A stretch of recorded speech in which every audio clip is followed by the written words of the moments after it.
চতৰ শেষত কুলিৰ মাতত বহাগীৰ আগমনৰ বতৰা অসমৰ উজনি নামনিৰ লগতে কংক্ৰিটৰ মহানগৰীতো এতিয়া সকলোতে হেপাহৰ ৰঙালীৰ পাৰ ভঙা উৎসাহ দেখিবলৈ পোৱা গৈছে। কাহিলীৰ পৰা চত বিহুৰ পাছত কংক্ৰিটৰ মহানগৰীত আজি প্ৰাক ৰঙালীৰ বিশাল আয়োজন চলিছে।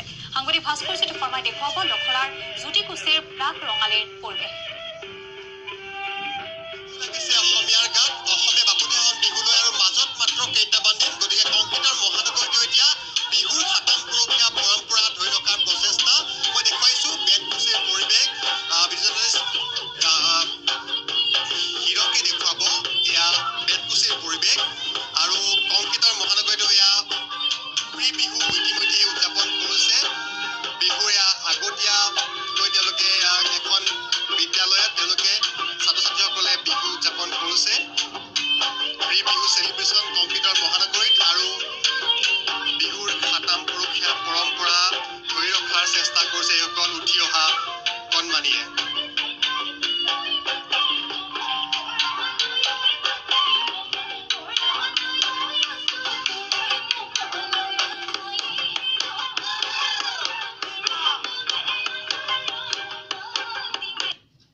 কণমানি নাচনী এদৰে আচলতে আজি প্ৰি বিহু যিয়ে সেলিব্ৰেশ্যন সেই সেলিব্ৰেশ্যনত গ্ৰহণ কৰিছে। জ্যোতিকুছিৰ এয়া সংগম